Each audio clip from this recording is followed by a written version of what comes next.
Ayushman Bharat government की एक ऐसी स्कीम जहां पर हर एक शख्स जो गरीब है उसको मुफ्त इलाज किया जाता है रुपीज़ 5 लाख तक, लेकिन अब इसमें 7 लाख तक बढ़ाए जाने की बात की जा रही है। लेकिन जम्मू कश्मीर में हर नागरिक को इस स्कीम के तहत 5 लाख के करीब का जो इलाज है साल में मुफ्त मिलेगा। लेकिन यहाँ पर जो उनके पास गोल्डन कार्ड है, काफ़ी जगह जो हॉस्पिटल्स है उसको एक्सेप्ट नहीं किया जा रहा है।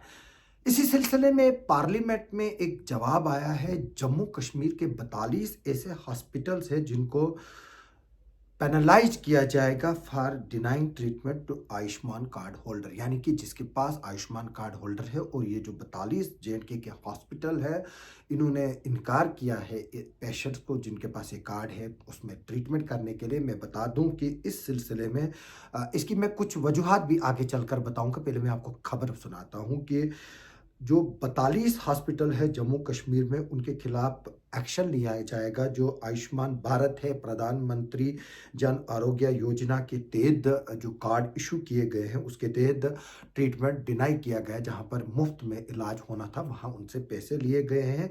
यूनियन मिनिस्टर जो हेल्थ के हैं, प्रताप राव जाधव, उन्होंने लोकसभा को इन्फॉर्म किया है कि हॉस्पिटल डिनाई नहीं कर सकते हैं ट्रीटमेंट उन लोगों को जो एलिजिबल है आयुष्मान कार्ड के तहत ट्रीटमेंट कराने के लिए।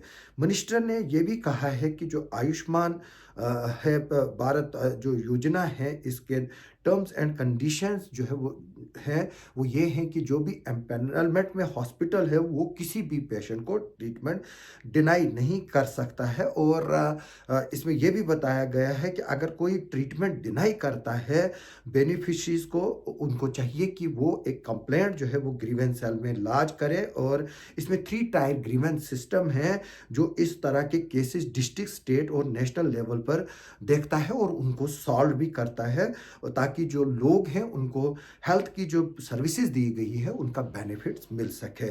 इसमें यह भी बताया गया है कि उनके हॉस्पिटलों के खिलाफ सख्त एक्शन होगा जो ट्रीटमेंट डिनाई करेंगे उन पेशेंट्स को और या फ्रॉड्स करेंगे। क्योंकि हमने काफ़ी जगह पर यह भी देखा कि पेशेंट्स जो है वो थे ही नहीं, लेकिन हॉस्पिटल्स ने झूठे कार्ड्स क्रिएट करके, झूठा जो है वो बिलिंग क्रिएट करके वहाँ पर वो उस तरह के फ्रॉड्स भी किए हैं। और इसमें बता दूं कि ये भी बताया गया है कि इसके अलावा उत्तर प्रदेश में 542 ऐसे हॉस्पिटल हैं और 127 मध्य प्रदेश में ऐसे हॉस्पिटल है जहाँ से भी ये कंप्लेंट्स आ रही हैं। और इसमें ये भी नंबर भी दिए गए हैं। इन्होंने ये बताया है कि अगर किसी को किसी तरह की शिकायत हो, वो रिड्रेसल मैनेजमेंट सिस्टम वहाँ पर कंप्लेंट कर सकता है। सेंट्रल एंड स्टेट सेल्स के जो सेंटर्स हैं जिसमें 14,555 नंबर दिया गया है, यानी कि 14,555 उसका नंबर है। और ईमेल जो है वो लेटर भी कर सकते हैं स्टेट हेल्थ एजेंसी को। और इसके अलावा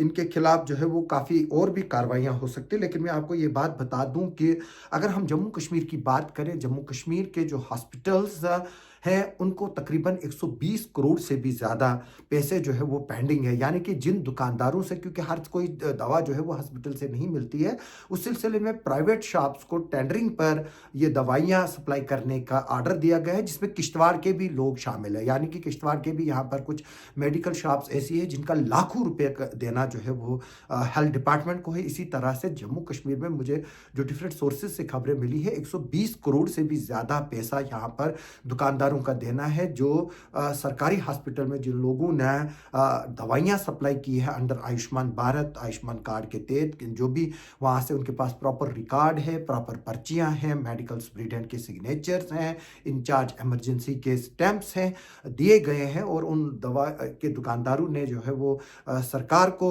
दवाइयाँ उस वक्त प्रोवाइड की है, लेकिन अभी पिछले कई सालों से उनको पैसे ही नहीं मिले हैं, जिनकी वजह से एक तो उनको लोन है। काफ़ी दुकानदारों ने मुझे ये भी बोला कि उनको लोन है, उनको जो है वो लिमिट्स की का इंटरेस्ट देना पड़ता है, बैंक के जो फाइनेंसिंग है उसका इंटरेस्ट देना पड़ रहा है। और कुल मिलाकर वो इस वक्त लॉसेस में चल रहे हैं जो गवर्नमेंट को उन्होंने सप्लाई दी है। और उनको पिछले 1.5-2 सालों से अभी तक पैसे ही नहीं मिली है। मेरे इस वीडियो के जरिए सरकार से रिक्वेस्ट है कि उन लोगों को जो भी इंटरेस्ट लगे हैं बैंक में, वो या तो दिए जाएं या वो वेव ऑफ किए जाए। और जितनी भी पेमेंट्स यहाँ पर आयुष्मान भारत के तहत दुकानदारों को देनी है, जो private private medical supply shops honours हैं, उनको देनी है, उनको फौरी तौर पर वो प्रोवाइड किए जाए, ताकि वो और जो नीडी पर्सन्स हैं जिनको ट्रीटमेंट डिनाई किया जा रहा है, ये भी एक सबसे बड़ी वजह है कि जो हॉस्पिटल्स हैं वो मजबूर हैं, क्योंकि उनको पास पैसा ही नहीं है, वो दुकानदारों को कहाँ से पैसा दें, क्योंकि आजकल उधारी का दौर नहीं है, लोग जो है वो उधार नहीं देते हैं,